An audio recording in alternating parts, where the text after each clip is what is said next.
If you're not into cars or kids' sports tournaments, you should probably skip this episode because it's all these guys can talk about.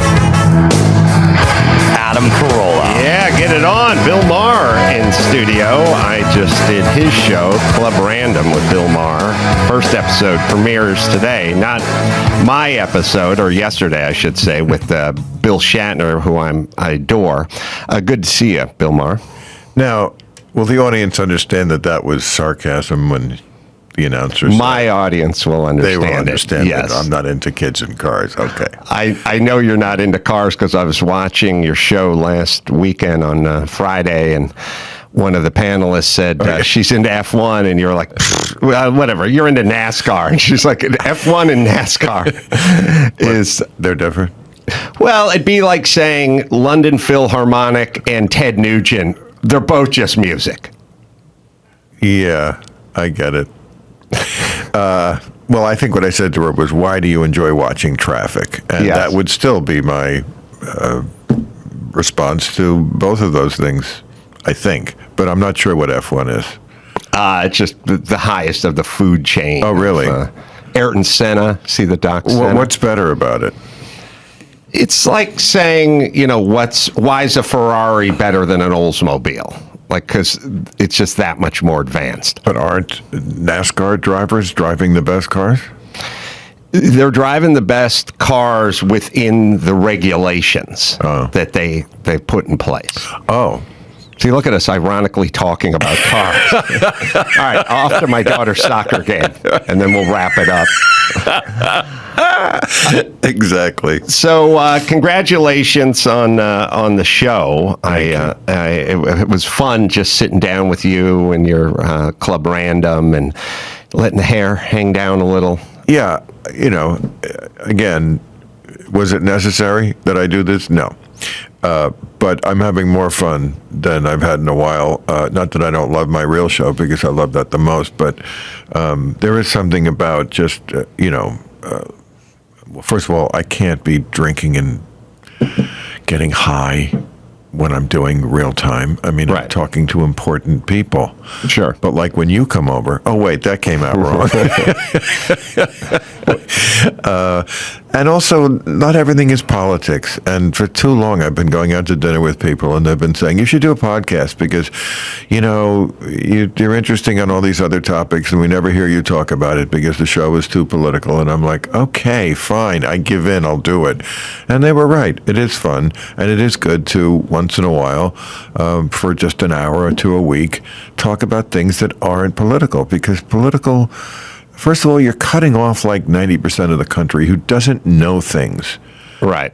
They don't know things. You have to know things to watch real time. You have to know. I mean, we had one guest. I love this kid. He does, Adam Walid, he does, TikTok videos and has more followers than I'll ever have. But I said last week on the show, my real-time show, we talked about the ACLU and NATO. Mm-hmm. And he's like, I don't know what those things are. I'm like, exactly. Right. And that's and so the show is for people who don't know what the ACLU and NATO. I mean, you can know also what those things are and enjoy the show, I think. But, it's a way to, I think, expand the audience. So for you, on that note, can we talk about you and how you came up and, how you evolved and how you started with comedy? I've known you for a long time, but I don't know a ton about your backstory. Yeah, please. I'd love to talk about me. All right, well, let's talk about you. Go ahead. You grew up in New York?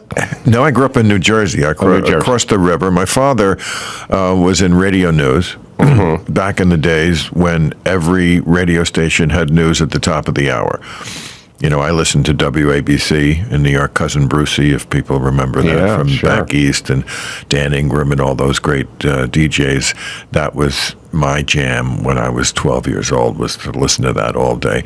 But even the rock and roll station had news at the top of the hour. Even kids, we were forced to listen at the top of the hour to 5 minutes of news. That I'm sure is just like from Jupiter to any kid listening today. But that's who we were. And my father did that, not on ABC. He did it on other radio stations in the New York area. He was on something called the Mutual Broadcasting System, which became defunct in the mid-'70s, and then he was out of work, and then I had to turn to selling drugs. But that's, we're skipping ahead in the story. Well, can I drill down on one aspect of that? You have a kind of a precision with your comedy and with when you host, not when you interviewed me. I think you're faked off your ass.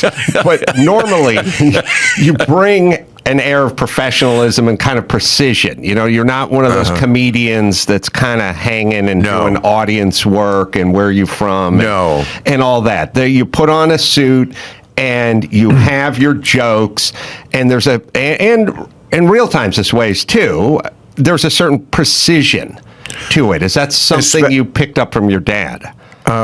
Maybe. I don't know about that. He certainly was precise. You had to be.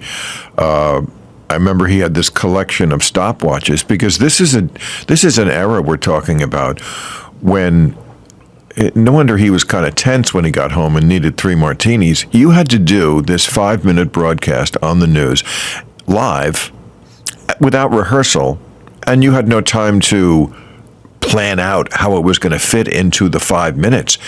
You had to do that on the fly. You would rip the news off the wire, so you would see what the actual news was, and you take that off like a ticker tape. And then you would assemble this and have to read it almost as you wrote it and have it come in exactly at the 5-minute mark. That's a tough job. No wonder he was tense, and that's why you needed a stopwatch, because you couldn't go over and you couldn't go under. I can't imagine doing that. So maybe that is where I got it from. Maybe it's in my DNA, but you're right. I am super precise, especially in my stand-up. I mean, I just did a special that'll be on HBO in April.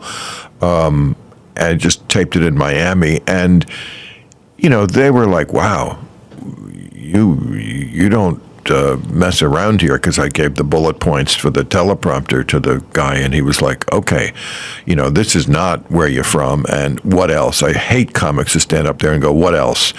I don't want to waste their time. I know what else. Yeah, because I worked it out, and I want the show to be dense. I don't want to waste people's time. I want to smudge into the hour the best possible thoughts and jokes following those thoughts that I could come up with over the last 4 years. That's what a stand-up special is to me. That's not how everybody works. Just the way in music, you know, some people like it raw. Some people like Fish and the Grateful Dead, and they like jam bands that go on for a half hour improvising. I don't. But I like the Rolling Stones. They're raw. I like the Beatles a little more because they're finished every note, and you know, there are studio tricks. Good. If it sounds good, who gives a fuck if there's studio tricks? Good. Those tricks are working on me. Yeah, no, I agree. What drives me nuts are the comedians when, you know, you go to the Comedy Store and you're going to do a 15 or 20-minute set or something, and there's some guy up in front of you ostensibly there to work the set out, and he's like, what else? Hey, where are you from? It's right. Like, what? That's not your set. That's you just standing on stage. Right, and you shouldn't be paying for that. There are comics who work that way, at least back in the day, I remember, and it was like Joan Rivers used to do something called Joan Rivers Workshop. Mm-hmm. That was different than when you saw Joan Rivers in concert when she would be doing her real show. Joan Rivers Workshop was okay for you know, it was like the annex of a department store. It's less money that you're paying. You're paying something, I imagine, but it's her workshop. So we're not going to see the polished, finished product, and that's okay as long as you're honest about that. But don't charge me money and then be working out your shit. I mean, that's what I started out. I'm sure you did too, in the comedy clubs. They call it showcase clubs, because yes, you were showcasing. You were working out your shit. You were, you know, they used to say you need a place to be bad. Well, we fulfilled that. We were bad, and that's why it was. They didn't pay us. And why people would, you know, feel like they felt free to heckle. When you grew up, were you funny? Could you put a sort of turn it into a commodity? Were you class clown? Were you popping off and cracking wise? Because there's a part of me that sees you as a very skilled comedian, and then another part of me that sees you as a serious person. So I don't know how you reacted in the environment of school.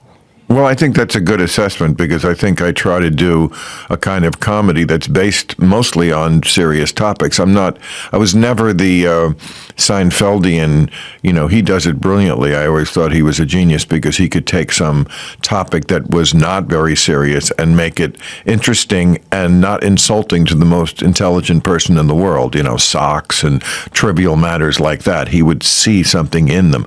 I could never do that. I like to take big, meaty, intellectually nutritious topics and try to find the funny in them. But they themselves, if you took out the jokes, it's not terribly funny to talk about some of the things, politics and even matters of, we talk about sex and drugs and rock and roll, and I talk about everything in my act.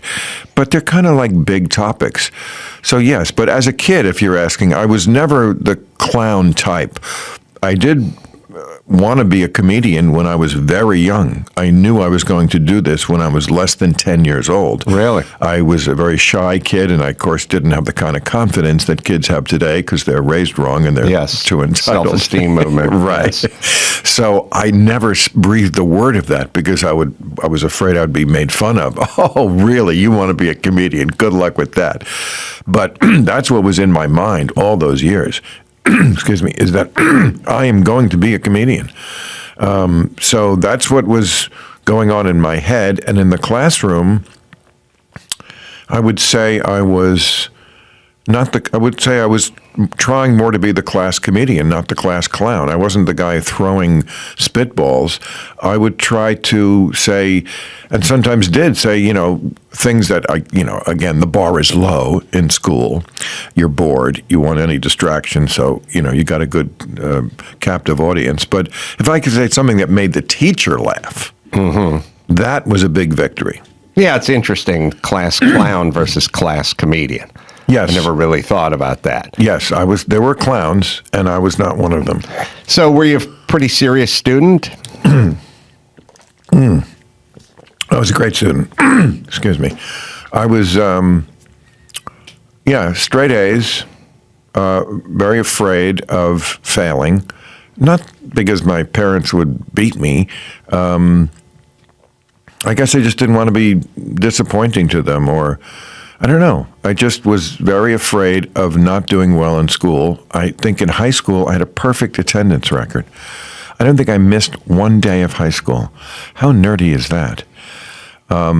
Well, I mean, it's interesting. So there's like comedians that are just sort of creative types, and then all the baggage that comes along with it. They're disorganized. They're not that focused. We all know people, and people say to me, "Who's the funniest guy you know?" I go, "You don't know his name."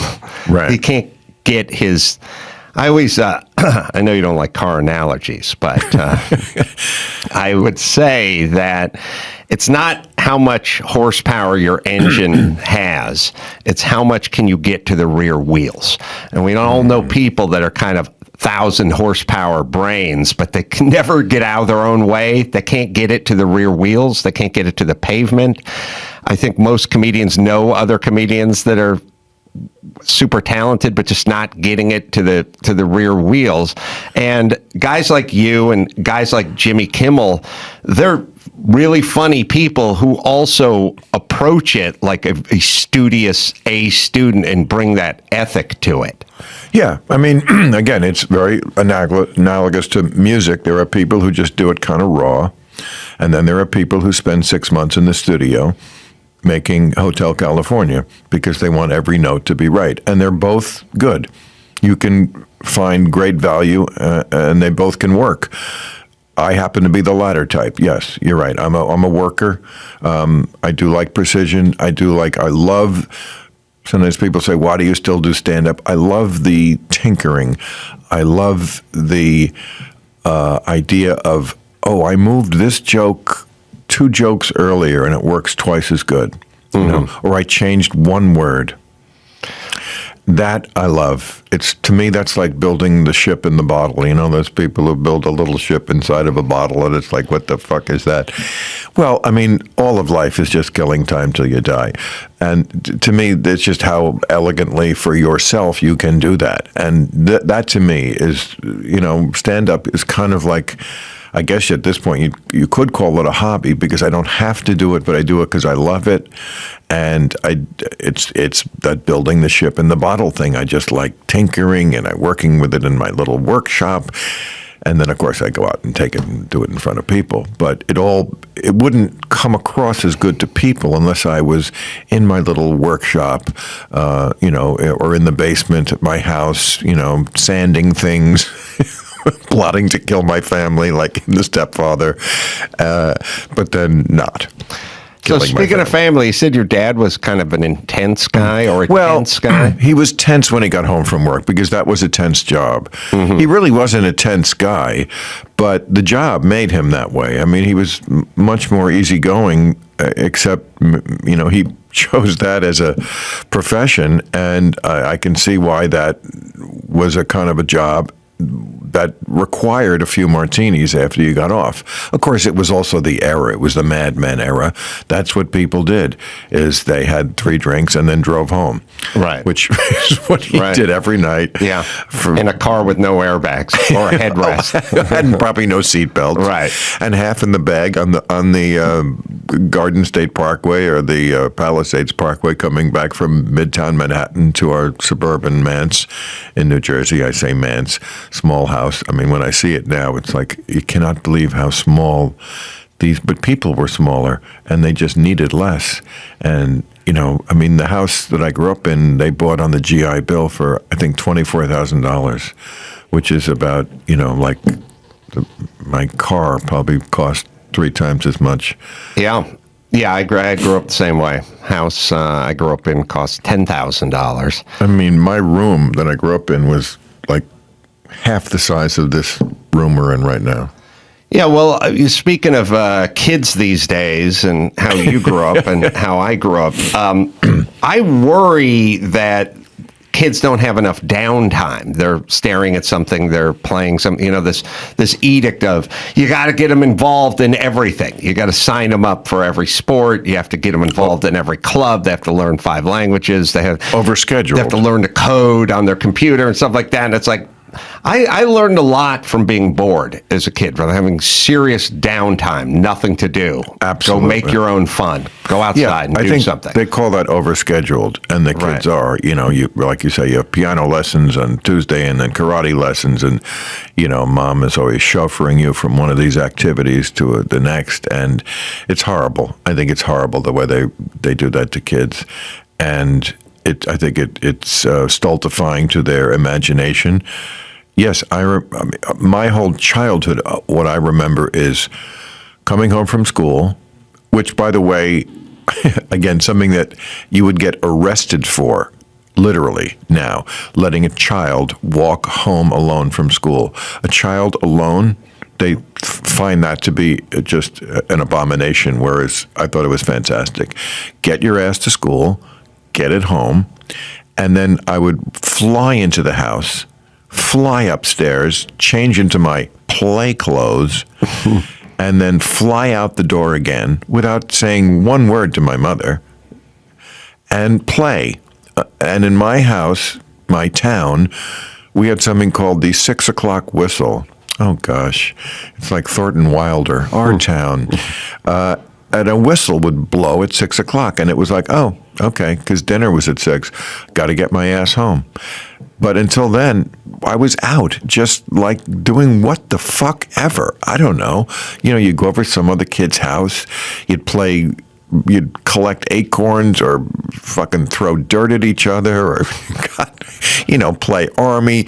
There was a stream at one part of the town. You can go in and like make a dam, or I don't know. You know, you just would play outside, and it was a great stimulation for your imagination because, as you said, you had to make something out of nothing. It wasn't like there was some structured thing and people telling you what to do and you were learning a specific, do I know how to play piano today? And maybe I would if I didn't have an upbringing like this. So what? I wouldn't have been a great piano player, but I wouldn't be the person I am, I don't think. Yeah, speaking of kids and going out and playing, we have so much obesity with kids now. And I heard you talking with Ben Shapiro about it. And this notion of, as it pertained to COVID, we had this great opportunity to really go, we can talk about obesity now. We can talk about exercise. We can talk about outdoors, all the healthy shit you just kind of spoke of. And we swept it right under the carpet. We tried to shame everyone who wanted to talk about it. Those people are the highest risk or amongst the highest risk in the group. Kids, it's insane what we're doing to them. And yet you bring it up and you're a pariah. I have been a pariah many times because I do bring it up. And it's the ultimate third rail. It's such an interesting topic for future historians when they study this era, and they will find out of all the sensitive topics, and there are so many topics that should be and are more sensitive, this is the one that gets the most reaction, and you absolutely can't go near. And, I did an editorial about it before COVID. It was, I think, when the Democrats were first trying to find their candidate in 2020. So there was at least a dozen of them were running, and they would have their debates. This is 2019. And, of course, the big topic in every debate was health care. And how are we going to pay for health care, blah, blah, blah. And I did an editorial saying, I don't care whose plan you adopt. It can be Bernie Sanders' plan. It can be Elizabeth Warren's. It can be the man in the moon's. It's not going to work because the people are not participating in their own health, and they are never asked to. And then, did all the facts about obesity, and James Corden then attacked me, I thought fairly viciously, personally, about this. And, to me, it was such a cowardly thing to do, because if he had taken the opposite approach and said, Bill is right about this, I'm someone who has struggled with this, but he's right. Unless we get a handle on this, unless we look in the mirror on this, unless we're realistic with ourselves, because we're through the looking glass on this, where we don't, the fat shaming, how dare you. Actually, we fit shame. We say to people, eat something, who are not overweight. Yeah. And we go after Adele for losing 70 pounds. Literally. And, I really think if he had taken a different tack, he could have saved a lot of people. Whereas now, I've said this recently on some show, I really think the people who will not talk about this in the media, you have blood on your hands, because you are not helping people by normalizing something that is, factually the number one killer in America. It was before COVID. It was killing people slowly. And with COVID, of course, it killed them quickly. We know these are facts. 78% of the people who were hospitalized or died from COVID were obese. I don't know why this is such a controversial subject. Obviously, I understand people don't want to be confronted with their failures. I don't. I have many failures. I said in that piece that James Corden was attacking that there was a time in my life when I drank too much, and I understood that. And people said to me sometimes, maybe you should go a little less heavy on the drinking. And I would say to them, yeah, you know what? You're right. I should. And then, of course, I wouldn't. But I didn't say, how dare you drunk shame me? Right. There's a big difference between coming back at somebody and saying, how dare you even mention this? And saying, okay, I got it. You know what? You don't have to push in my face. And I wasn't being mean in my edit. I've never been mean, I don't think. I've never told a cheap fat joke. I did in the past when we all did, when it was okay to do that. Right. But there was no cheap jokes in there. There was no, we're going to make fun of you. It's not about making fun. I feel like this is something that if you're a friend, don't you do the truthful thing that makes someone a healthier person? Well, I'm always trying to kind of figure out the motivation of a James Corden in that particular case. Like, is it to just get applause from people who are on his side of the scale, so to speak? Is it and then also with so much of the pushback, the kind of things you say, sometimes the kind of things I say, I'm like, I still don't know what the point is in this. I mean, I don't know what's in a person's head either, but what I do know is that it was easy. It's easy to be, this mean man, Bill, this mean guy is saying mean things, and here I am coming to your aid. And I've heard people say this many times when this comes up. People struggle with this. I've had that come back at me a number of times, to which I say, of course they struggle.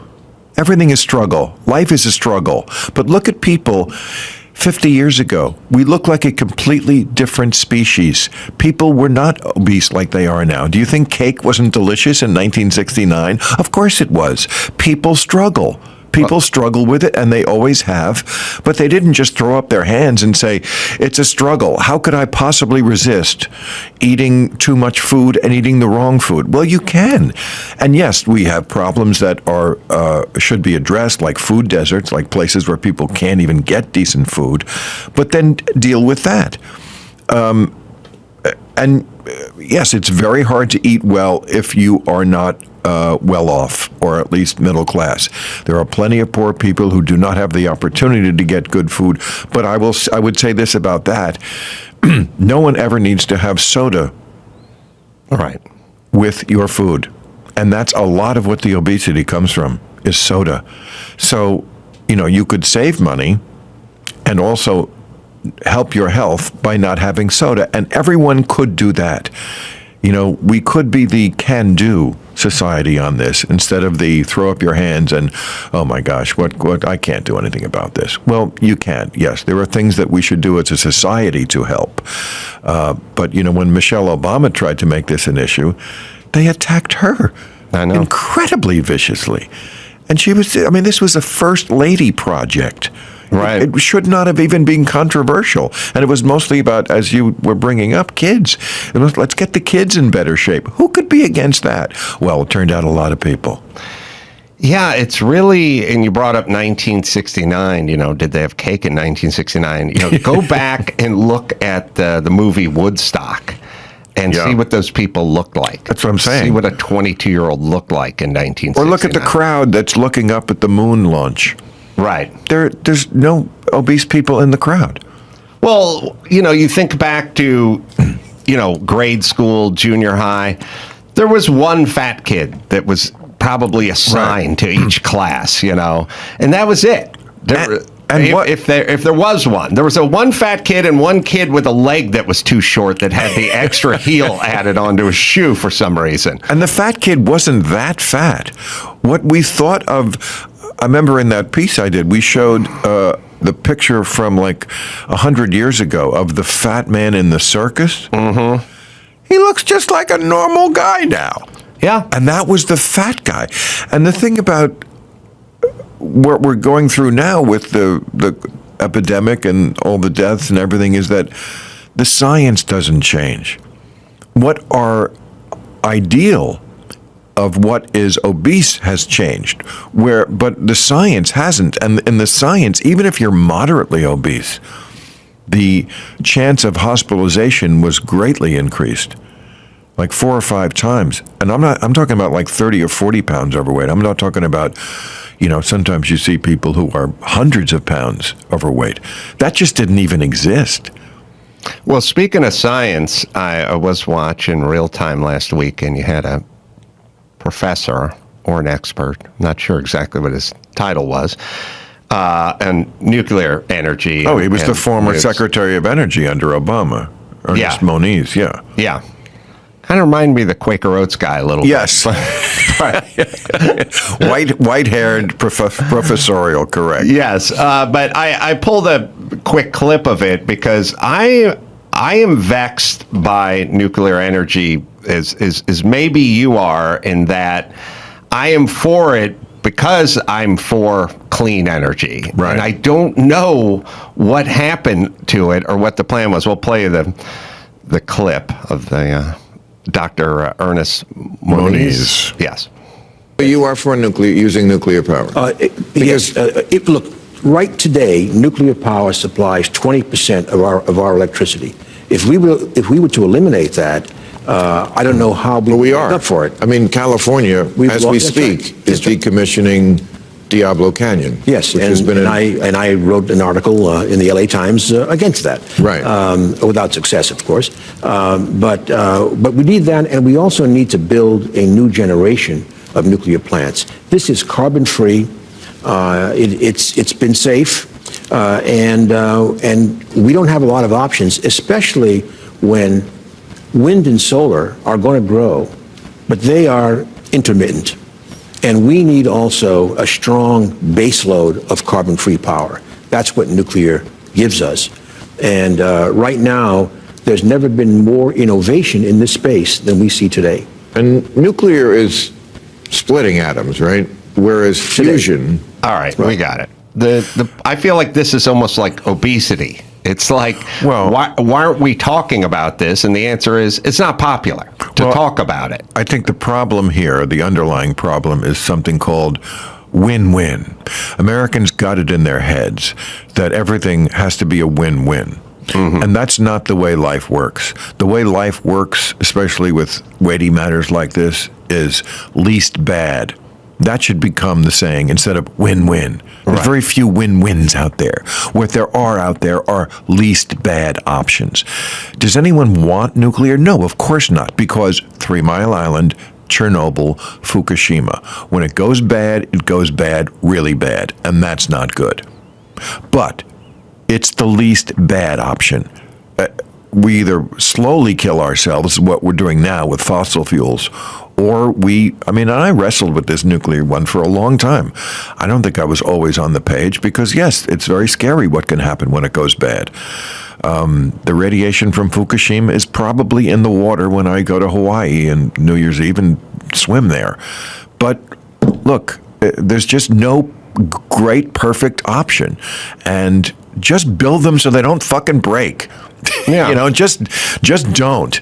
Just don't ever let it happen again. And I think they probably can get there. And even if they can't, I'm sorry, it's the least bad option. Yeah, I agree. That's my feeling on many of these matters. Like, what is the alternative? And the alternative is, well, they'll say, renewables, wind and solar. But if we're not there yet, then we need to build a bridge to sort of buy us time to get us there. Every country that has given up nuclear, and state like California, has had to revert to coal because there was a shortfall. They got ahead of themselves. Germany did this. Let's get rid of the nuclear. Great, because nuclear is bad and the eco warriors hate it, and I consider myself an eco warrior. But then there was a shortfall, and at the end of the day, you can't let the lights go out. People want their fucking phones, and they want their TVs, and they want their air conditioners, and they want the lights to stay on. And so they wound up having to use the thing that they were trying to not use to begin with. Well, I know you had your ongoing saga with the solar panel shed. Yes. That you've referenced many times. God. Now, I've screamed about this for a million years because I've done a lot of building projects, and I've always told everyone, you're living in Santa Monica in a rent control apartment, fine. Go buy some property and try to pull a permit and try to build something on your own property, and then tell me how much you love the government. Because it's easy to do it from where you're at, but go deal with them. California has got to get its arms around this issue. I mean, it just does.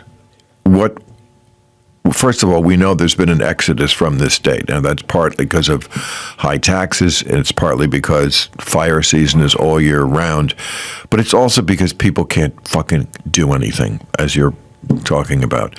I just read that the cost of building a single unit for the homeless has now risen to $837,000. I just don't think people understand the level of graft that is built into the system, the level of corruption.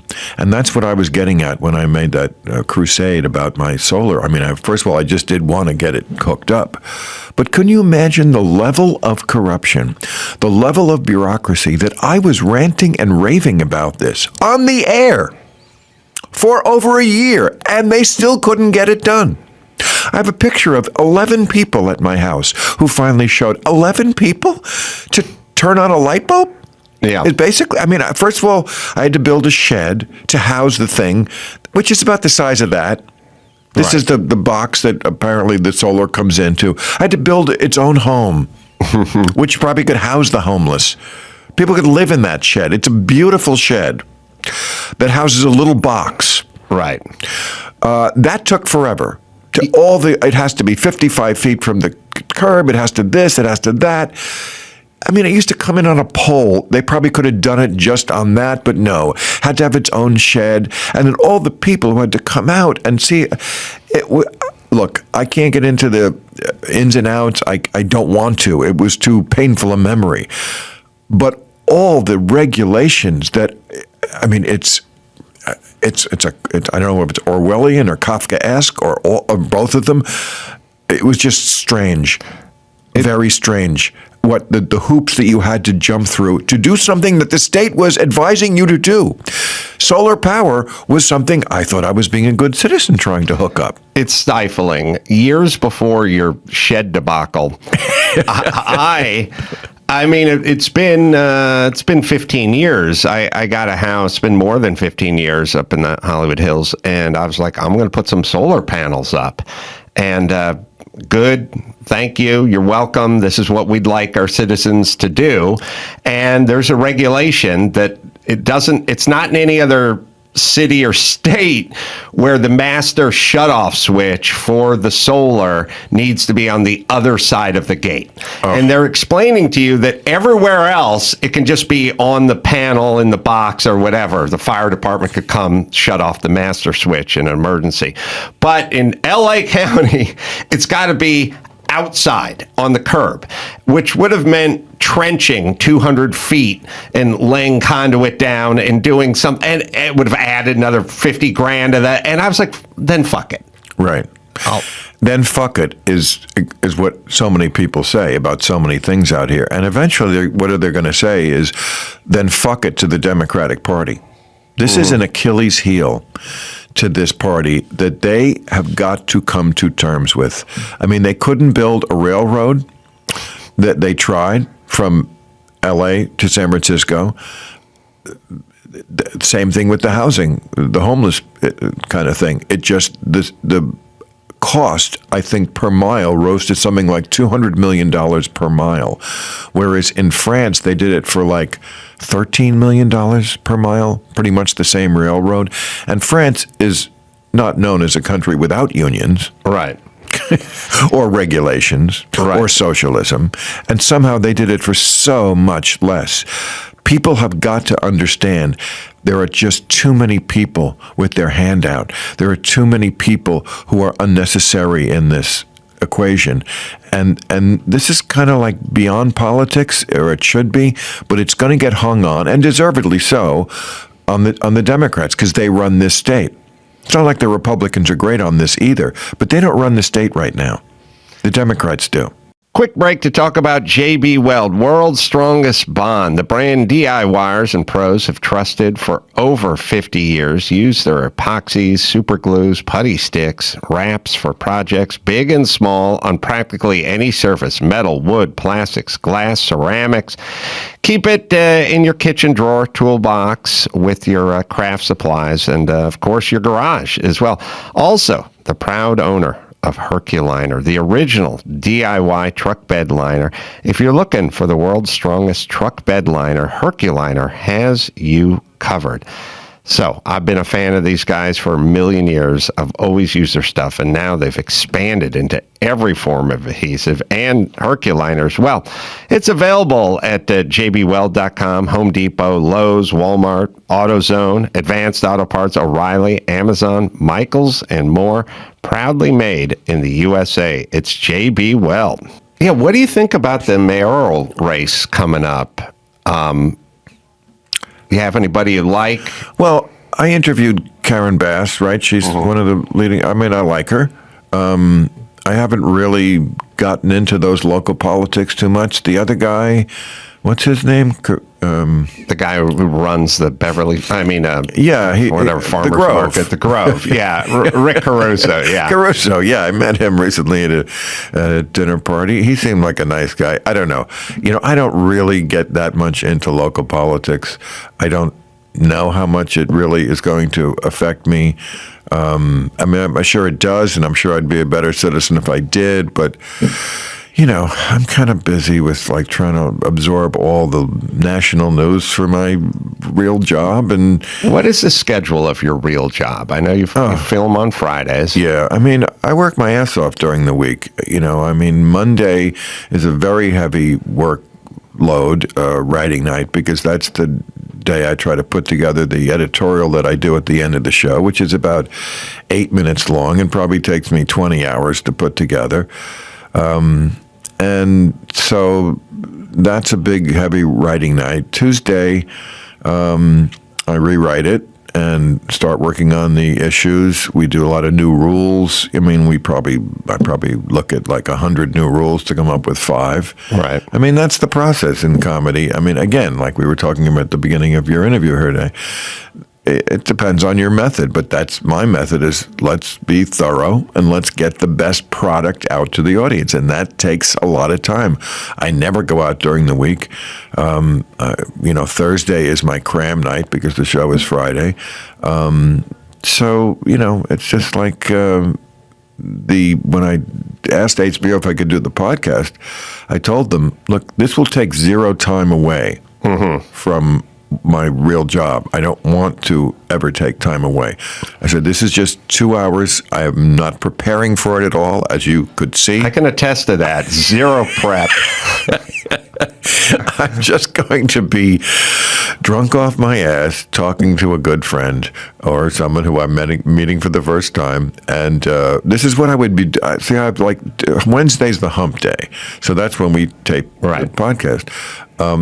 And I take a 2-hour break normally. I'm just doing it in front of a camera now with people who the audience I think might be interested in hearing me talk to.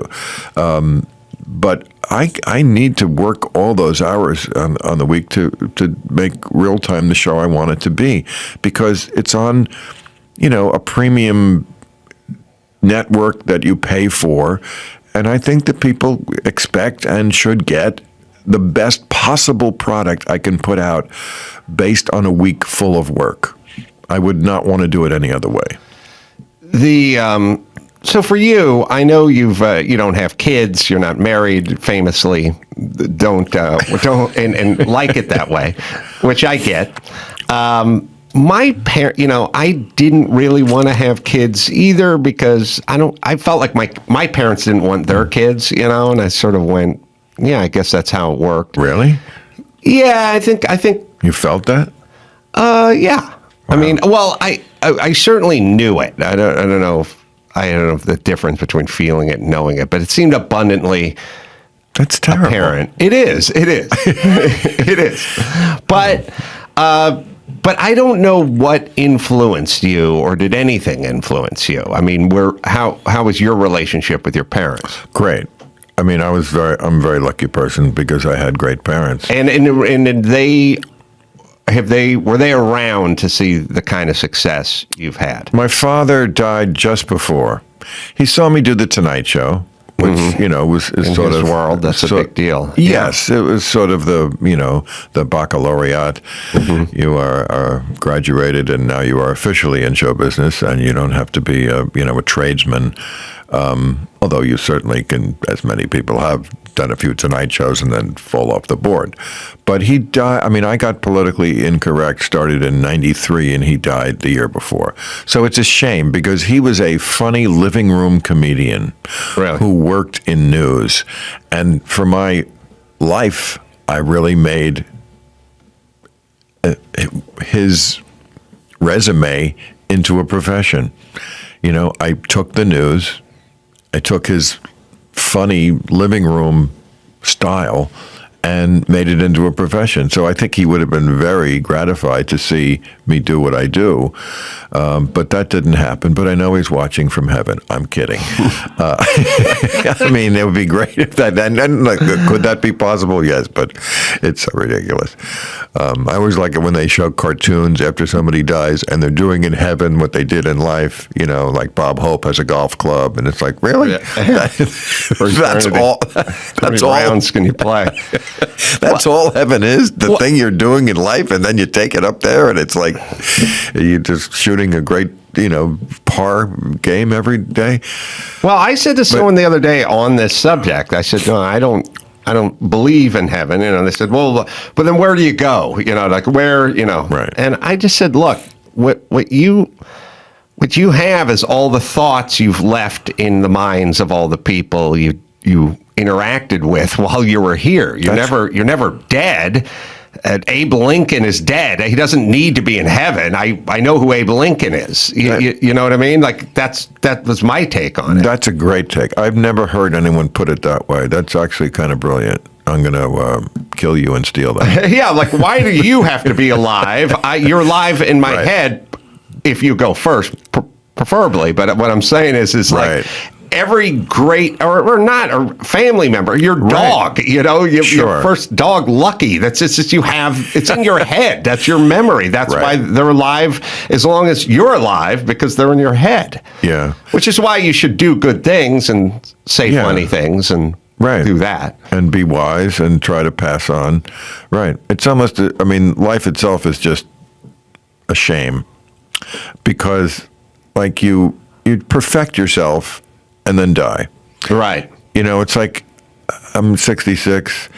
I'm kind of, I think, at the top of my game in everything because I'm still, healthy. That was me knocking wood. But, would it be better if I was 36 and this good? Yeah, because then I'd have all these years ahead to live out as this top of game entity. Whereas, of course, now maybe I'll be able to do this until I'm 86. But, it also would be nice to do it when you were, people could still look at you because at a certain point they won't be able to. Right. At a certain point they get put out to pasture in television because they just kind of like, you just look at them and it's like, you're just reminded that they're not young anymore. They just look shitty. I think Larry King, Johnny Carson, the people they just, kind of like, you've been out in the sun too much. Right. You start melting at a certain point. You start melting. Right.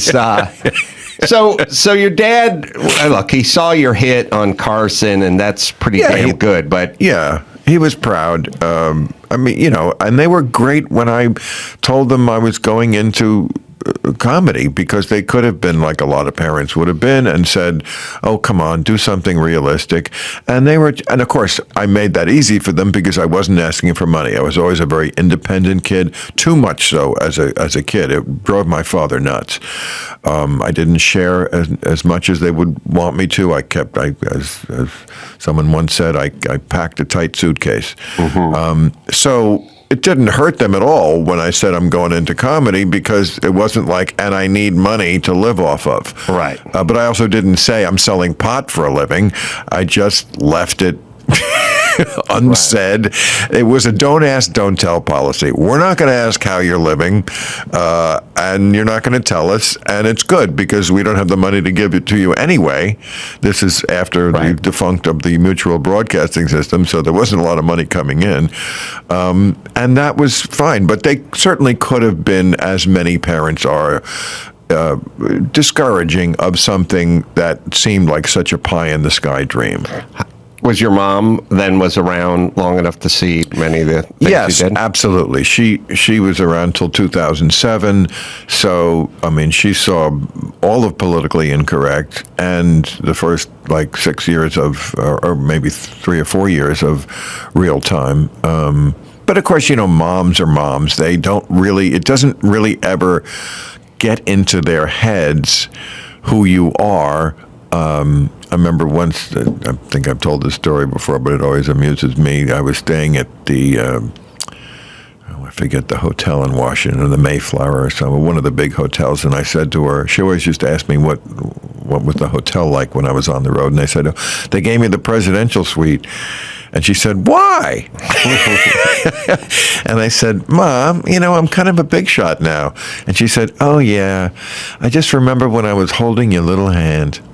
And that's always like my memory of my mother is like, and I can think everybody's mother is kind of that way. It's like, that's what's, I remember your little hand, so just don't fucking get out of line. It's weird. There's some guys I can picture as a little kid. But, like, not me. You ever see, like, you see Bill Barr, and you go, I can picture him as a 9-year-old. The former attorney general? Yeah. Oh. Yeah. I picture him as a kid. I could see what he looked like as a kid. The fat kid. Yeah. He looks kind of like a kid kind of now at 67 or whatever he is. Yeah. He's got the look of a little kid. I can't picture Bill Maher. No, I had a crew cut. I had white hair, like with the kid they would call Whitey, very blonde. Crew cut, very nervous. I had a pit in my stomach most of my childhood. Really? Yeah. I mean, going to school, I was shorter than most of the kids. Thank God I sprang up at least to 5'8", which is about average, maybe a little less. Where does your confidence come from now? Because you do seem very confident. Sure, but it took a long time. I mean, I was painfully shy as a kid, could not really ever approach anybody. And, even in my 20s and so forth, I mean, going up to a girl, I was always still trying to make friends with guys who could talk to girls. Mm-hmm. Right. I think it came from success. Mm-hmm. I think one reason people like to become famous is because it eliminates the need to introduce yourself. It's your opening line is "Thank you very much." Right. That's a great advantage in life if you're a shy person. But of course, it's just years and years, and just you become more familiar with what could happen if I go up to somebody and they don't respond as I would want them to. Nothing will happen. Right. I'll move on to the next person, and 2 seconds later, I don't have to be thinking about it. But there's a great amount of anxiety, and when I was a child, I feared so much being ostracized because sometimes I was. In school, kids are awful. Kids need to be civilized. Kids need to be taught to be moral. They're feral. That's what the book Lord of the Flies is about. Mm-hmm. Kids are horrible, and they don't care. They don't even know they're being horrible. No. They just do it. And I was not a popular kid. There was a kid who was ostracized more than me, but some days they decided it was me. It was mostly him, but I was always worried that I was the next one, and sometimes I was. And childhood I was never meant to be a child. I didn't like other children. And I was so glad when it was over. Yeah, I know. And in that, when we were growing up, the whole idea was to pretend like you were older. If you're a guy, you'd smoke. If you're a woman, you'd stuff your bra.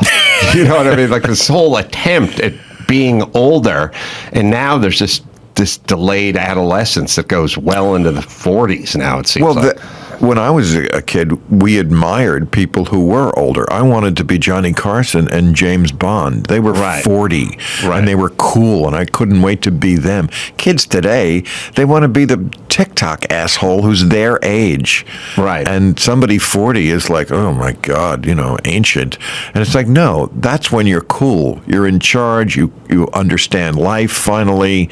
You're attractive to women. You got your shit together. You have money. Everything about it was better. And I'm not sure if that's what goes on in the minds of kids today. So you don't want kids, obviously. But I think that bus has sailed. And no, I mean, of all the things in life, and of course we all evolve, each decade I always say you're kind of a different person. Your character doesn't change, but your goals change. Mm-hmm. And what's important to your life changes. Sometimes the people in your life change. The one thing for me that has been steady as a rock is kids. Hated them when I was one. Don't want them now. Didn't want them in, 30s, 40s, 50s. That has never changed. I mean, people think I don't hate kids. I just don't want to be around them. I don't want to interact with them in any way, especially now when they're such brats and they're so entitled and they have such a sense of being invited into the conversation when they shouldn't be. I think we talked about this when you were at my house. This idea that, you could just sit down with the adults uninvited into the conversation, I would never have dreamed of doing that. And that they got a vote. I was always amazed about, you go, hey, you want to go do this? Let me ask my kid, Right. Even Donny Osmond, I remember talking to him years ago, and I was like, you want to do X, Y, or Z? And he's like, I got to ask my son. Right. And I'm like, no one asked me shit. No. I was just told to get out of the way sometimes when people were going somewhere. But this is interesting, and I don't know if this will ring true for you or not. I didn't initially want kids because my parents didn't really want their kids, and kids were a pain in the ass because, if I ever said to my mom, can I get a ride to Teddy Lewis's house in Van Nuys, I'd be like, oh, God. Jesus Christ, it's everything was like, oh, you're ruining our lives. So I thought kids are a burden. But I had tons of friends because I didn't interact with my family that much. I spent a lot of time with my friends, and I became very reliant and very close to my young friends. So my version of an 11-year-old is much different than your version of an 11-year-old. The 11-year-olds were fucking with you. My 11-year-olds were saving my life, essentially. I was eating at their house. I was going with them if they went dirt bike riding or camping or something like that. So maybe my desire to have kids is not based on my family, because your family was closer with you than my family was with me. So logic would dictate, Bill respects his dad and he loved his family and blah, blah, blah. He should want to pass that along or have that same experience. But yours may be based on kids being so shitty to you. It may be. Also, I just never had the same interests that they did. I thought they were immature because they were fucking kids. Like, I was never into cartoons, even as a kid. I was a snob when I was 5. I did not want to watch cartoons. I watched film shows. I watched Superman. I watched The Three Stooges. I watched, I don't know what else was on that was film, but it had to be film, live action. None of this cartoon shit. To this day, people make fun of me in a gentle way, but they'll ask me about cartoons, and I'm like, Daffy Duck. He's a duck, okay, and no, that's all I know. They'll name cartoons, and I can't tell you exactly who they are. Elmer Fudd. He's got a rifle. It's like, I just know from osmosis what I see from. So I never watched these shows. I never wanted to, and I usually had like one friend, except when I got to college. The first 2 years, I had no friends. You ever have no friends in your life? No, it sucks. Yeah, it really does. And I wasn't. And our family, my parents were great, but we didn't talk about serious stuff because, again, I was kind of closed off. So never talked about dating or any of that kind of stuff. When I finally got a girlfriend junior year in high school, I was mortified to even bring it up. I never said to my parents, I have a girlfriend, isn't that great? Or asked them for a ride. I would just hitchhike to her house. Never once brought them into it. It was too embarrassing for me to even bring that up to my own parents. So I think a lot of it was just being sort of isolated, self-isolated. And I don't know if that's where it comes from, but I'm sure glad it's over because I have a lot of great friends now. Here's a delicate question. You said when you were a civilian, so to speak, not famous, you didn't have many friends. Right. Do you feel like then these friends that you have now, as good as the relationship may be based in some part on your celebrity? No. I mean, you can smell that a mile away who wants to be friends with you for that. That's not, nobody I would count as a true, real friend. No, but to attract them. You know what I'm saying? No. I don't mean just because you're famous or have money.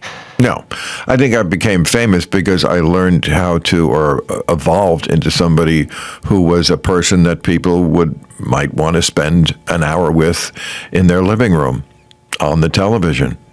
And that's the same reason why I have friends. It's because you're a person people want to spend some time with, because you evolved yourself in some way to be a person who is empathetic and amusing and fun to hang out with. I mean, you can't underestimate fun.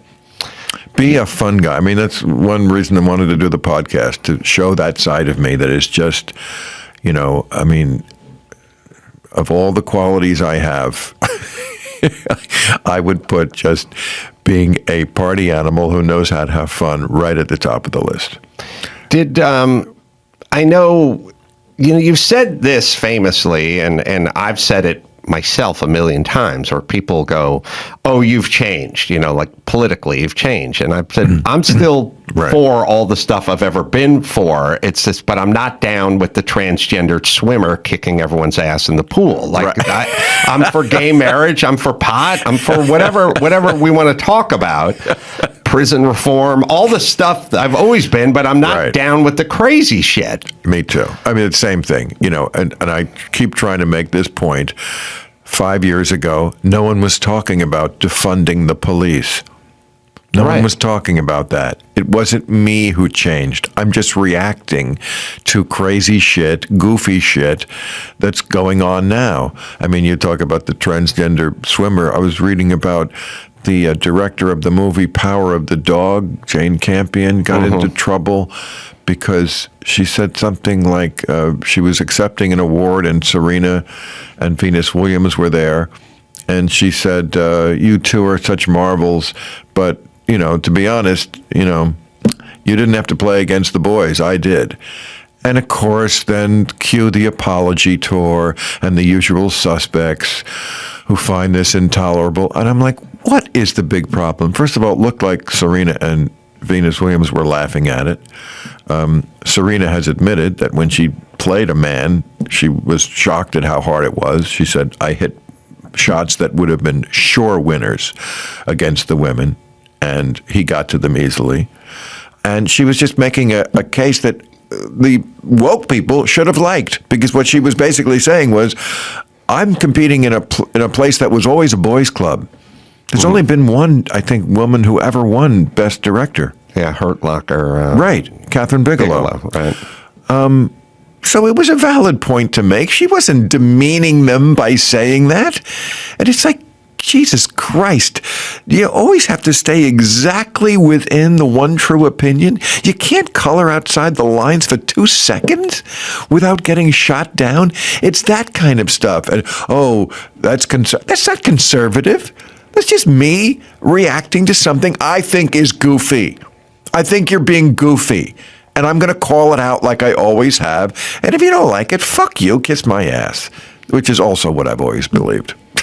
Yeah, well, always been my philosophy. I mean, a lot when the COVID craziness was going down and everyone was saying to me to shut up about everything I was talking about. And I was like, I'm a comedian, so I get to say what I want to say. And I've always kind of felt that way. But boy, it's weird. I wasn't hearing anything out of the comedians during this period per se. And I was like, aren't they the tip of the spear for this kind of stuff? Right. Because when it comes to, and I think you and I really are on the same page with this, and two of the only voices out there who were pushing back against COVID idiocy. I mean, COVID itself is fading, but the idiocy is not. I still see people with masks, young people, outside. The people who, the science. Well, there's no science for that, you moron. Yeah. You're not going to get it outside, and you're young, and the thing is mild now, and it's fucking over almost. Is there going to be another variant? Of course. There's always going to be another variant. The Spanish flu is still here. It's just the way this shit works.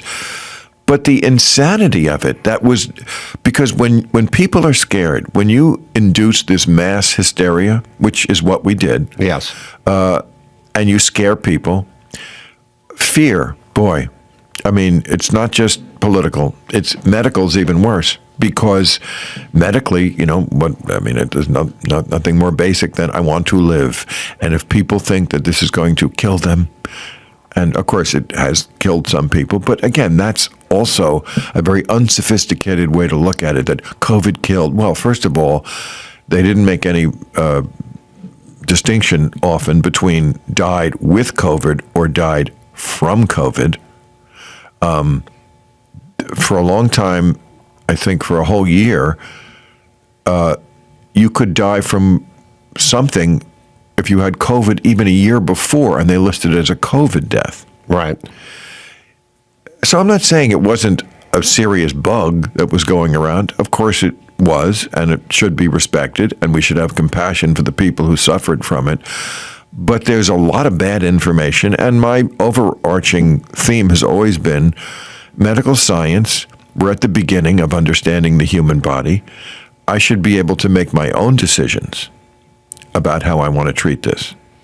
Yeah, I saw you mixing it up with Max Brooks on your show. Yeah. And I agree. Also, first off, we do this thing where it's like Joe Rogan and Aaron Rodgers, these nut jobs out there. I think Joe Rogan and Aaron Rodgers are doing okay. That's one guy just won the MVP of the league for the third. They're fit. That's what I was saying. Why? That's what I was saying to Max, is that that's what started. I didn't intend to get into that subject Friday night, but we did, because I said there are two types of people who don't want the vaccine. Now, there's one type who I don't have a lot of respect for, because I think it's insane. It's a conspiracy theory that there's a chip in it, or just because it's what the Democrats do, which is a dumb reason not to get a vaccine. And if you are not in good health, if you are obese, you should get the vaccine. I implore you to get the vaccine. But people like Aaron Rodgers and Kyrie Irving and Djokovic, they don't need the vaccine. I understand that completely. When you are in perfect health, and these are athletes, their body is their life.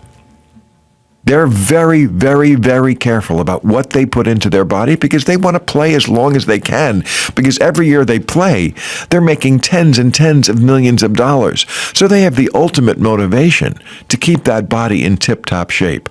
So, of course, they don't need the vaccine.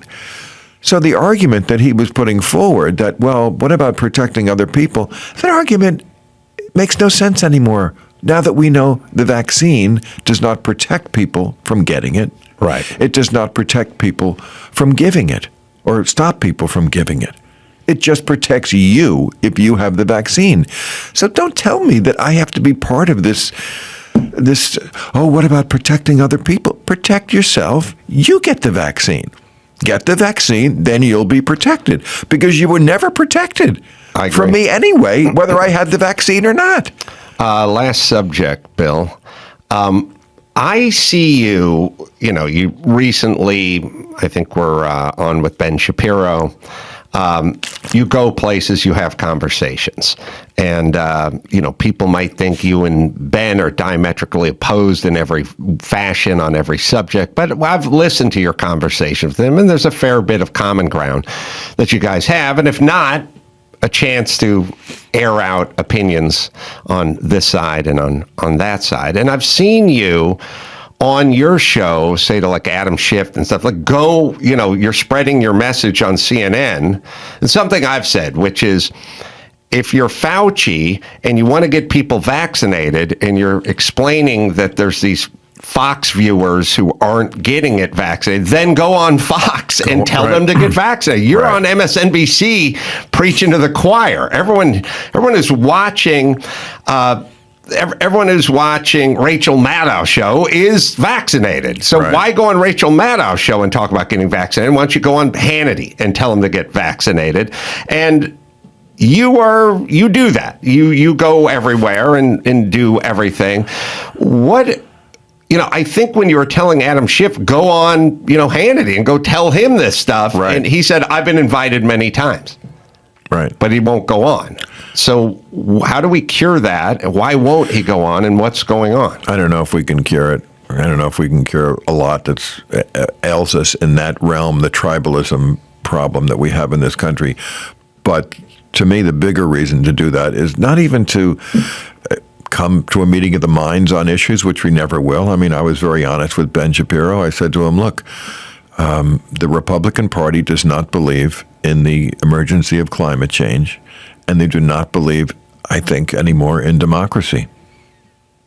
I mean, 147 of them in Congress voted to not certify that election, which they know was a legitimate election. As long as those two things are what the Republican Party is built on, to me, they're not even savable. The Democrats I have a lot of problems with, but to me, they're still savable, and that's what I'm trying to do. Although we need both parties. We need at least two parties. We probably need 10. But that's not why I went on Ben Shapiro. I mean, that came up, and I want him to be aware of how I feel about that, honestly. But my bigger issue is stop talking about politics all the time. I can be friends with Ben Shapiro and never agree with this on any of this stuff. We have to get to that place in this country because you're never going to bring people around. Everybody on the internet thinks you can own the other side. Right. You can own them and destroy them, or that you're going to convince them by arguing with them on Facebook or some bullshit like that. You're not going to convince people. You're not going to bring them over. Let it go. This is what we used to do. Just talk about a zillion other things that you can talk about. Connect on a wavelength that is not political. People are different. Accept that. Accept their differences. It seems, especially on the left, they have this need to make everybody conform to that one true opinion.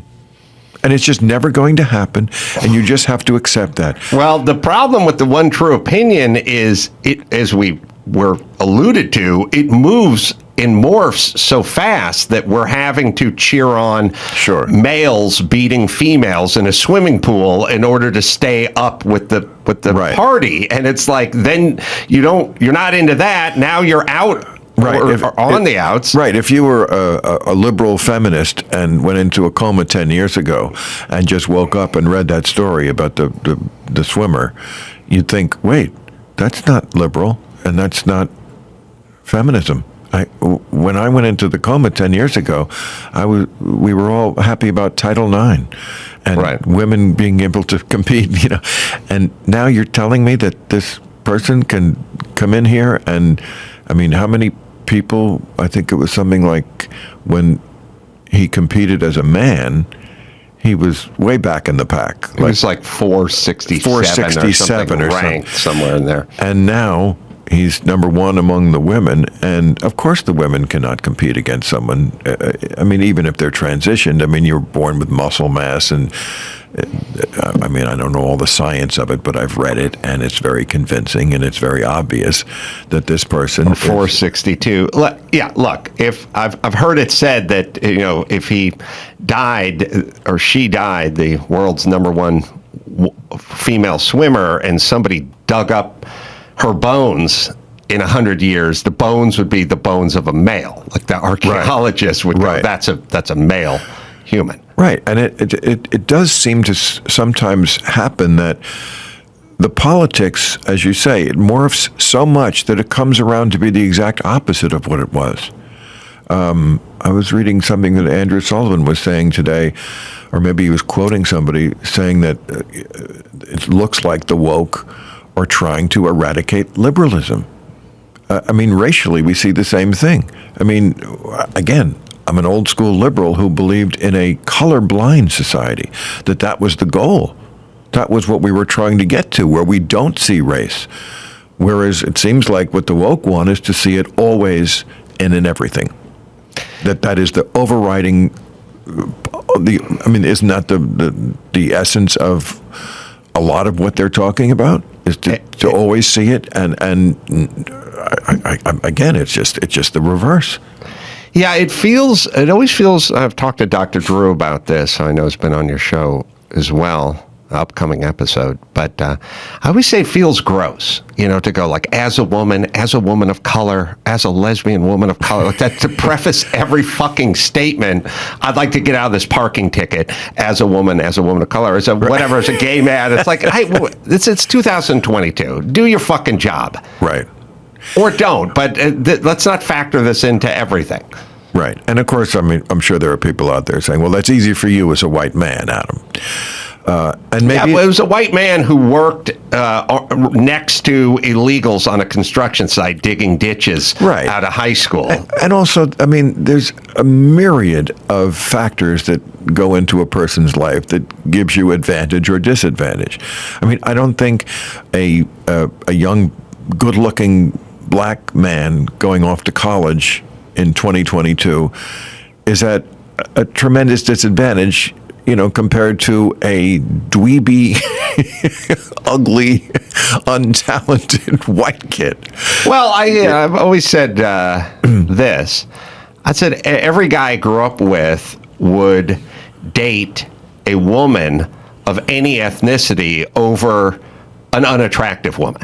Right. They would. You're right. They would, and you've been there, I'm sure.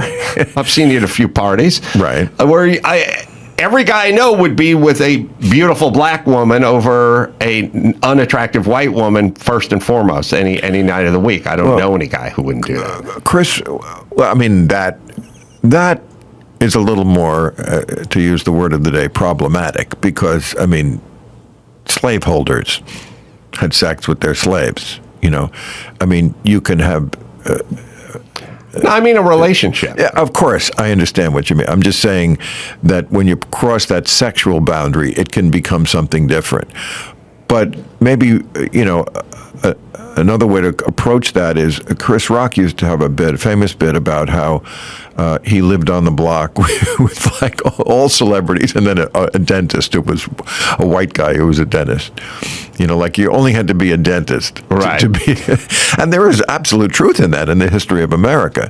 And he was saying, like, even as rich as I am, like no white guy would trade places with me. Now, that may have been, I'm sure it was more true in the past. I don't know if it was even true completely when he said it then, but it's definitely not true now. Yeah. It's just definitely not true that no white person would trade places. I mean, I think John McWhorter has made the same case.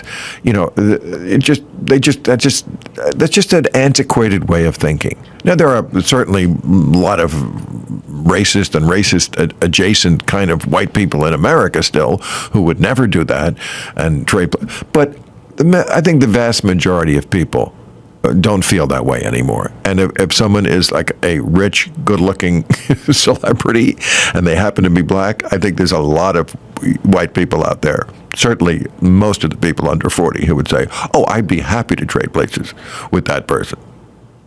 I'm rich and white, not swap places with Chris Rock, just so you could go on other people's podcasts and talk about jokes I've said. Oh, yeah. All right. The podcast is called Club Random with Bill Maher. It's premiered yesterday. Now, first guest, Bill Shatner, who I just did a show with, and he's awesome. I had dinner with him. I did a show with him.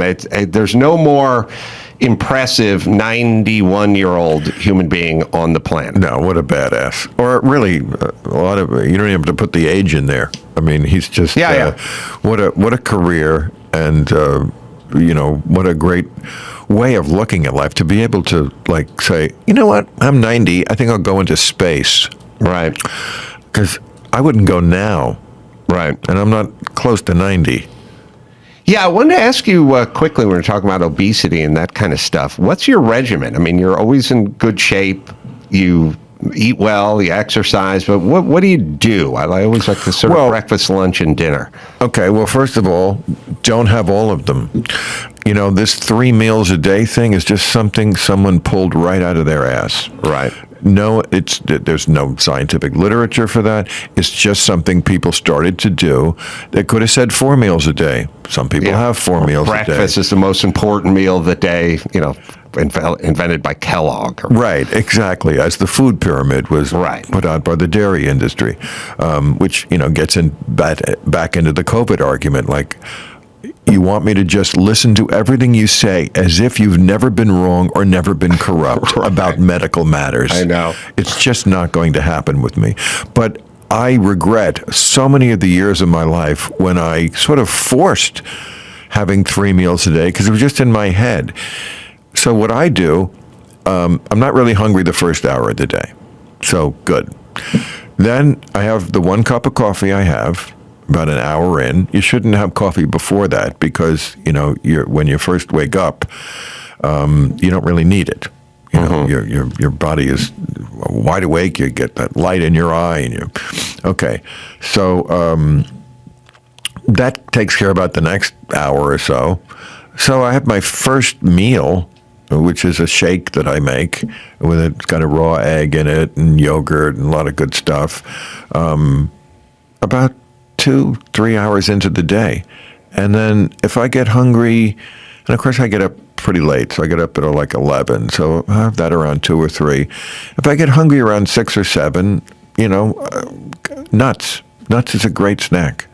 There's no fat there. It's mostly fat. Fat does not make you fat. It's a big misnomer. Carbs make you fat. That'll kill my appetite for another hour or 2, and then I'll have my second meal of the day. Just 2 meals around 9, and then what do you have for dinner? It could be anything. That's like more of a traditional meal. I mean, I'm not a vegetarian. People think I am. I don't think you should eat a whole lot of meat, but I'll have fish, chicken, anything. I'm more interested that the food that I'm eating is clean than it's vegetarian. I'd rather have an organic piece of meat than lettuce. And you're not doing the carbs for dinner. No, I'm not doing the carbs at all. Right. I mean, very rare. I mean, carb to me is like, maybe every couple of weeks I'm at a restaurant and I don't want to be an asshole, and I will have a hamburger bun or something. But I went on a real strict no carb diet for a while. And then I just stayed on it, basically. I was like, once you get used to it, it's not that hard. I can have pasta that's made out of chickpeas. I can have pasta that's made out of spinach. I don't ever really need to have rice. Bread, a doctor once said to me, if I had 3 words to tell someone about health, it would be don't eat bread. Yeah. I know it's very simple. It's that's the part that's so vexing and frustrating when you're trying to tell the politicians get the message out. Would you please? And like when you try to tell people about this, first of all, they'll be like, "You're a comedian. Why are you dispensing medical advice?" Well, don't listen to me then. Somebody asked me who I respect, and I'm giving my answer. Do you?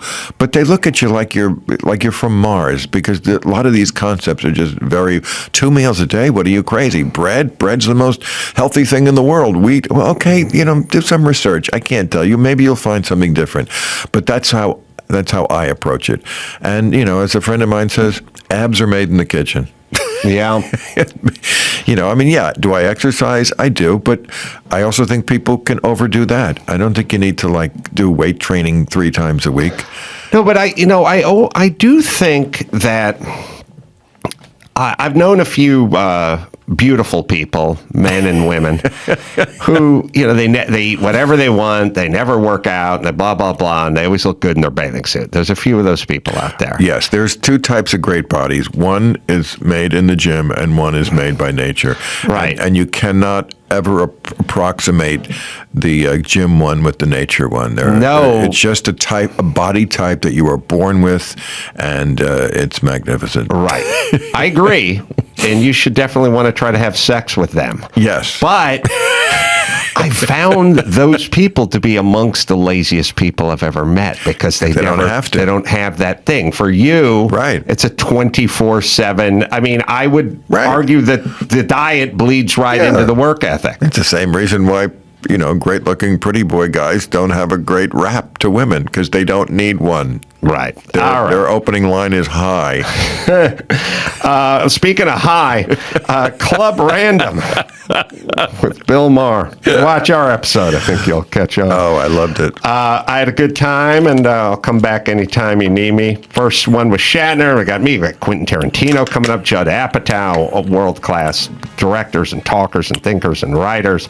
And, of course, Real Time. That's Fridays, you all know, on HBO. We watch it. Live dates coming coming up, Sugar Land, Texas coming up, and Tulsa, Oklahoma coming up. And you just go to the website, BillMaher.com. You go to adamcarolla.com. I'm doing live shows all over the place, too. And until next time, it's Adam Carolla for Bill Maher saying mahalo.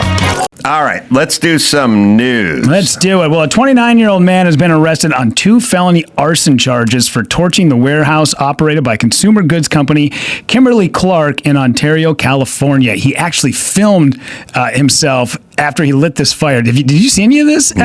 Oh, this is wild, yeah. It's just a huge warehouse? Huge warehouse that this dude lit on fire. He was screaming about, one of the things that he yells is, all you had to do was pay us enough to live. He works at the warehouse. And he started the roll of toilet paper? He starts a couple of these pallets that are filled with paper goods on fire. It's pretty insane that one guy with a $2 lighter and a little wherewithal could take out an entire 100,000 square foot facility. You know, we may not get paid enough to fucking live, but these bitches dirt cheap. All you had to do was pay us enough to live. All you had to do was pay us enough to fucking live. All you had to do was quit and go get a different job somewhere that paid you better. How about you get a fucking skill, bro? Yeah. All you had to do was pay us enough to live. Listen, any male, especially without a bad back and under the age of 40, is about a year and a half away from an actual skill. You guys want to fucking be barbacks and watch fucking ESPN all night and try to get chicks' phone numbers or have sort of stupid shit retard jobs. But you want to fucking go out and apprentice and you want to learn something, you can learn something. Absolutely. You don't want to work, but if you want to work, you're about 2 years away from getting paid a lot as an electrician or a plumber. But you never do it. You never avail yourself of it. You just fucking rot in a warehouse. Yeah. So this warehouse had to have fire sprinklers because it's a modern-esque warehouse. But I guess if you light enough pallets of toilet paper on fire. Yeah, I imagine so. It didn't say anything about the actual inside of but you could tell from the photos, the blaze it lit the whole damn thing on fire. Is it like 100,000 square feet? I mean, that thing's a huge facility. It didn't say in the news report. I didn't see it. Oh, you know what? Never mind. Actually, it's buried here. Intentionally setting fire that engulfed the nearly 1.2 million square foot building. Whoa. That's a lot of fire. Yeah. About 20 employees were inside the warehouse when the fire broke out, including he himself, who was arrested for felony arson. Man. Now, what's the best thing? I'm trying to think. Paper towels, pretty good kindling. Yep. Toilet paper, good. Paper ass gaskets. Those go up pretty fast. Those are nice. Yeah. I would say I put third maxi pad. Oh, you got a cardboard box. You got a lot of cotton in there. Yeah. Adhesive strip. Yeah. That always gets the fire started. Yeah. Yeah. Do they have any sort of those wipes, like those butt wipes, but instead of the soft ones? Too moist. But are they? But you have ones that are alcohol based for cleaning. Do they have some sort of?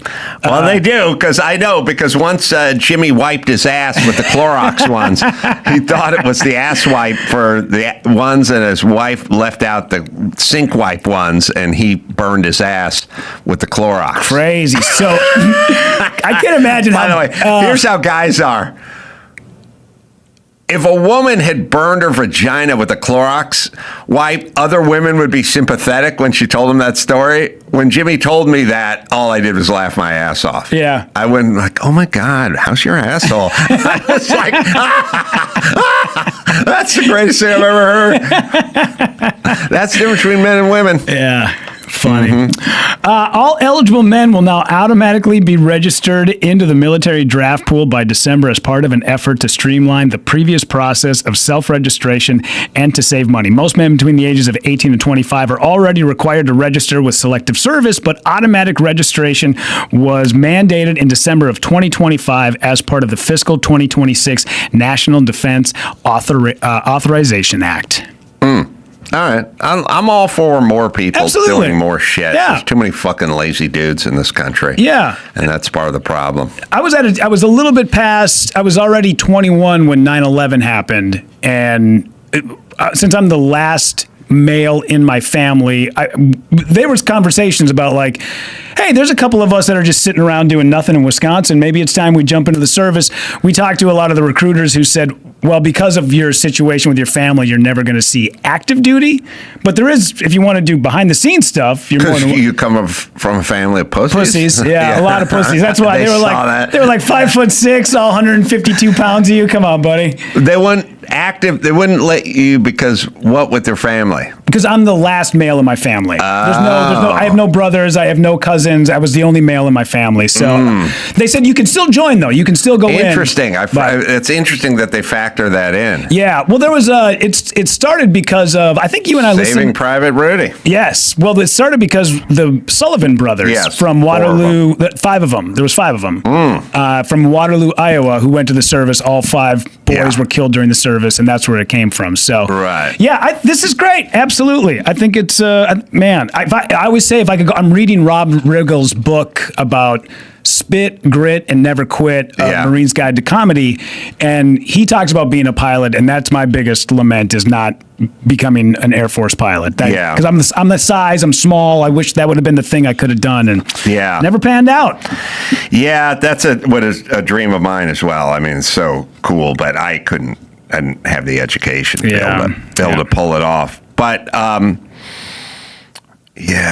there's the joke I've never been able to work out because it upsets the audience, but I swear I'm gonna try it.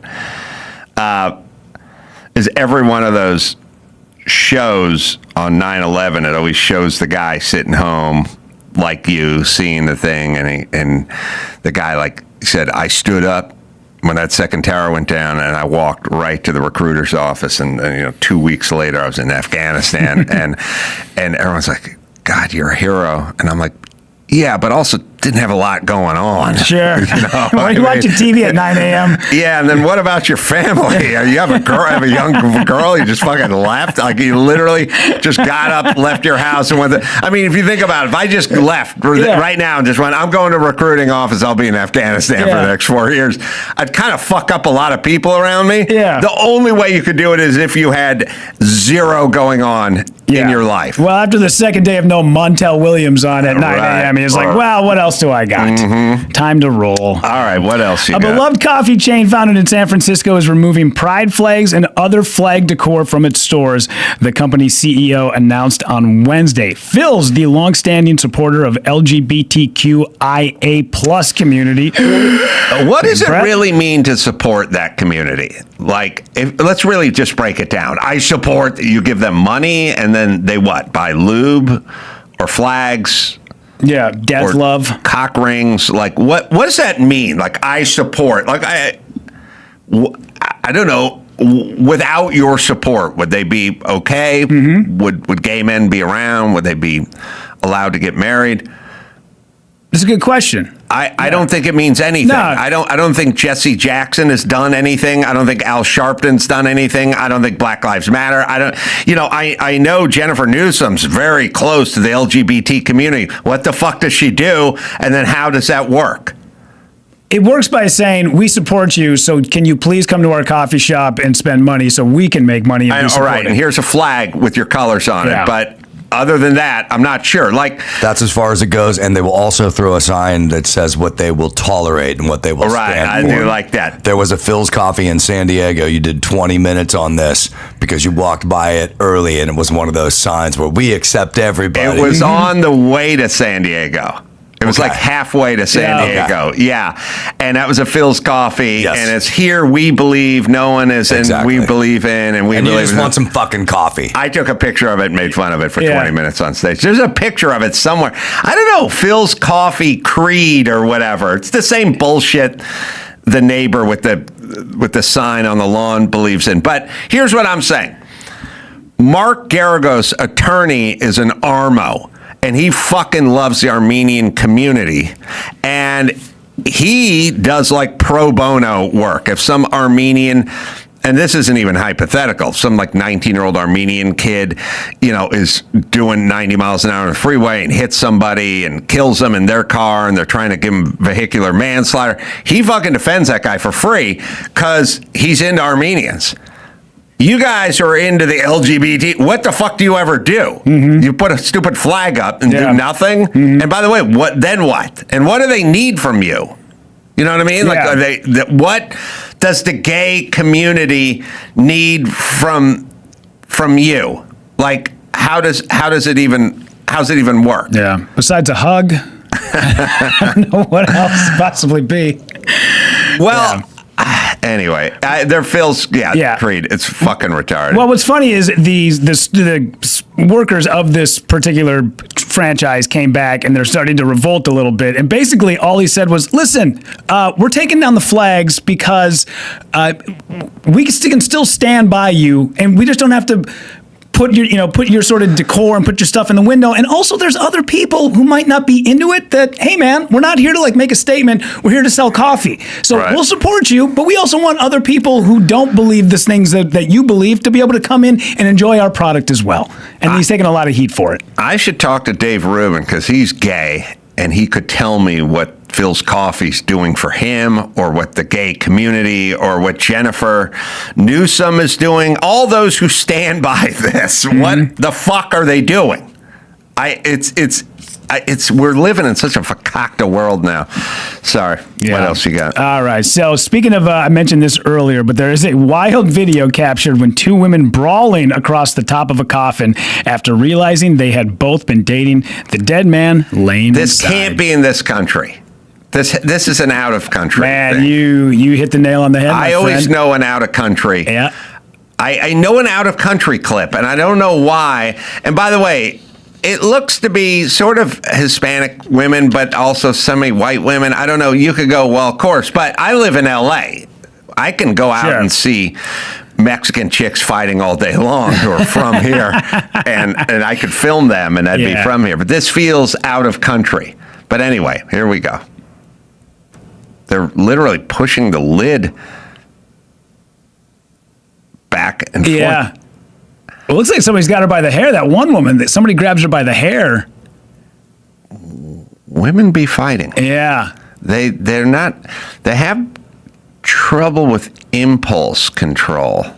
I've found. Man, you talk about bucket list stuff. I got one postpartum, what do you call it? Posthumous bucket list item. And that is two chicks fighting over my coffin. How amazing would that be? Just a lover of all, and these two ladies just fighting. Because what's the matter now? The guy's already dead. Why do you care? But they weren't going to give it up. And you are right. Veracruz and Mexico is where this happened. Yeah. I don't, let me tell you guys something. Pause it for a second. You can do a lot of out-of-country math by tile work and color palettes and pictures hanging on the wall. Not by what's in the pictures, just pictures. Yeah. There is a calculus that is very tile-centric for me, where you can kind of tell where the place is based on the tile, which people go, well, you fucking live in LA. There's fucking tile, all kinds of tile all over the place. And I don't know why, but there's a little bit of a tile tell. Yeah. You mean like year-wise? So that tile that I was looking at was from like 1987. I don't know. Yeah, but I can go to 1,000 shops in Glendale and have outdated tile. Okay. I am just saying, much like the fireman retired calculation, when you look at something, you can go, what's the behavior? Yeah. We're fighting in a funeral home. You go, okay, that feels a little non-white, and it feels a little like United States. But then you go, but there are plenty of people from plenty of places in the United States. And then you go, okay. And then it's a combination of tile, palette, decor. The palette, mean the color, like the wall behind it like is avocado. A weird green. Yeah. It's maybe even brighter than avocado. Mexico's all fucked up with their color palettes. Purples. They like colors like 9-year-olds like their colors. They'll paint the fascia orange on the side of their house and shit because their culture's juvenile. Yeah. Their music is really loud and juvenile. It's basically a culture where no one can study because it's too much fucking shit flying at you all the time. Yeah. It's a sort of pinata, loud. You all you have to do is you could skim through 100 TV stations. You land on one Mexican one. You go, I know exactly what this is because it's all made to distract, and it's all made for 9-year-olds, essentially. Yeah. That's why they have no space program. That's why they don't make a car. It's a completely different thing than Germany. Sure. Germany has a completely different color palette, completely different tile, different grout situation. They lean toward an unsanded grout. Yeah, the Mexicans do. Also, they'll put it down with a sponge trowel, whereas the other ones will put it down with a notch trowel. Obviously. So there's a lot of grout-based, tile-based. Yeah.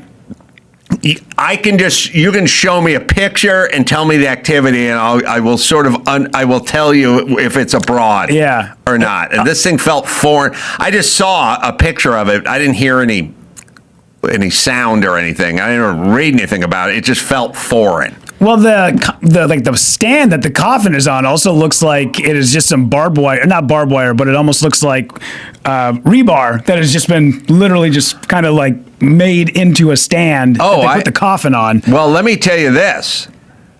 You tapped into something. I didn't really notice that part of it. It looked a little more official to me than the rebar stand. Yeah, I don't know. But I can tell you. Let me tell you guys this. The number one tell for this is not in America is the prison with the rebar for the bars. Yeah, like Colombia. When you go to when you see any of those things that show all the gangbangers with their face tattoos and their underpants sitting by it, it's all rebar. It's all rebar. It's 100% rebar. Yeah. All third world nations build their prisons. They build the bars are rebar. Our bars probably cost $20,000 a lineal foot to install. They're all machined and stainless steel and everything. In Guatemala, they build the prison out of concrete and rebar, and then at some point someone goes, well, what are we going to build the cage part out of for the gangbangers? They go, we got extra rebar. And they go, well, that's not a prison cell. They go, weld the fucking rebar together. You think they're going to chew through it? Yeah. They're not going anywhere. Sure. Yeah. What's their grout situation looking like to you? They're definitely unsanded, right? They want to make it as uncomfortable as possible. They're not a silicone grout-based society. I'll leave it at that. I don't want to attack the good people of Guatemala. Whenever you see rebar, by the way, saddest, rebar at the zoo. When you see rebar holding that line in, that is some third world shit right there. We got official bars for everything, and our rebar only goes in concrete. Yeah. Gangbangers and polar bears, man, behind that rebar. So sad. You do not want to be in a prison that has a rebar fucking bars in front of you. You are fucked. If that's it, and if you're a polar bear, you don't want to be in a zoo with rebar. All right, so everyone coached up? We got it now. Yep. I'll be in Phoenix this week. Are you going to be out there, Rudy? Desert Ridge? I will be there with you, man. Improv, 5 shows. Rudy's a really strong comic. Friday, Saturday, and Sunday. You can go to the merch store. We got our new racist shirt available for you guys. You can check that out at adamcarolla.com. And the Home Depot vlog is out, everybody. So check that at adamcarolla.com. So, let's see. Rudy, give a plug. Yeah, I got a bunch of dates right now. I'll be in Chicago, I'll be in Arlington, Texas, and then I'm with you in Phoenix. So check out rudypovichcomedy.com. And Ed Elson and Rudy and Adam saying mahalo.